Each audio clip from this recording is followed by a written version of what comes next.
Well, a very good morning, all you lovely people, and welcome to another Daily Dose. Yesterday morning, I was sitting on my front stoop watching the sunrise, and with it, I began to see the sky change color, and I could feel and sense the sun rising up, but I couldn't see it. And next thing, I saw kind of breaking through the hills beyond, and the trees obscuring my view. This ray of light that didn't strike me in my eye as much as it came and caught the side of my house, and it was just this beautiful soft light and the evidence of the sun, which I couldn't actually see, but I could see the evidence of the sun. And it reminded me of how our relationship with God is sometimes, how we don't always see Him, but we do see the evidence of Him. And I think this is an important truth that we need to remember in this day that we find ourselves in. And so it is, of course, nearly 4 weeks of lockdown. It's a President's address tonight, and we're hoping for some good news to come. And I want to share some of what I think is ahead of us, and I do it tentatively. Number one, because it's sheer speculation, and I could be completely wrong. And secondly, I do it tentatively because it's not the best news that I can come and give. And so I'm a little reluctant, but I want to do it nonetheless.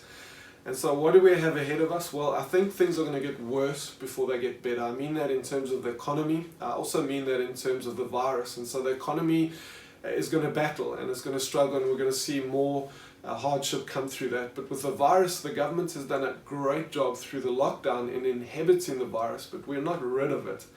And so I think the point of the lockdown was to create space to get ready for the onslaught of the virus on our hospital system, on our medical system, and I think they've done a great job for that, towards that.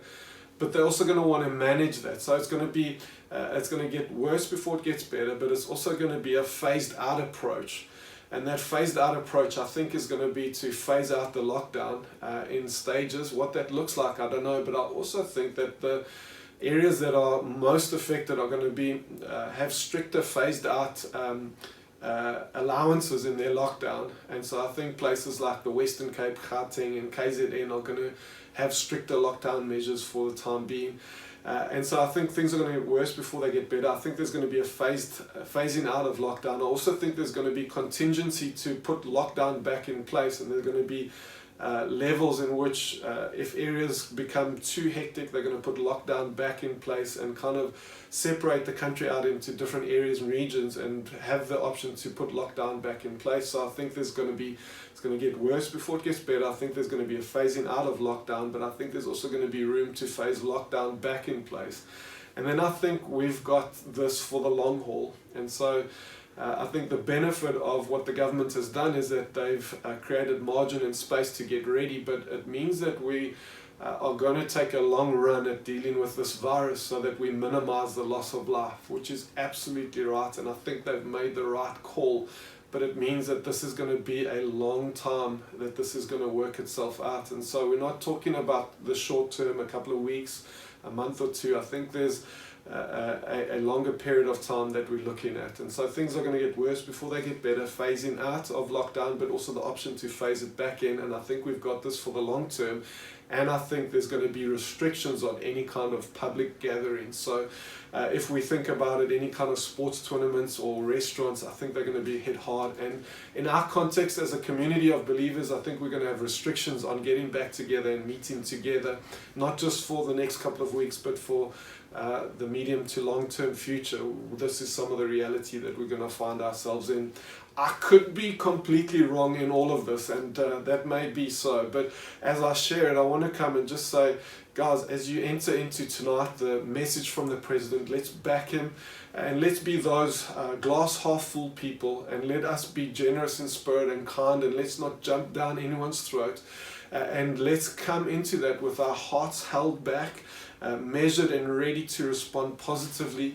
And also, let's not come and jump ahead and get all angry or anything in the aftermath of what we may hear tonight. And I'm also sharing this because I think there needs to be something of reality rooted in what we say. And maybe what I'm saying is too harsh, which means anything beyond this is something of a lighter burden that we get to live in and carry.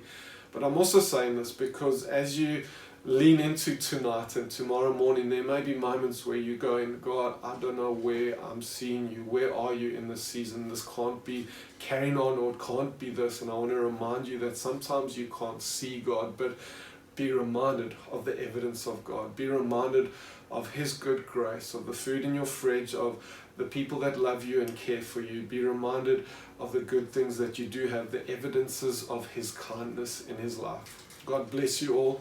Have a great day. Let's pray for our president tonight. Let's pray for our country, and let's lean in there, and let's be people that add momentum, not come and throw mud. Let's be a positive influence. God bless you all.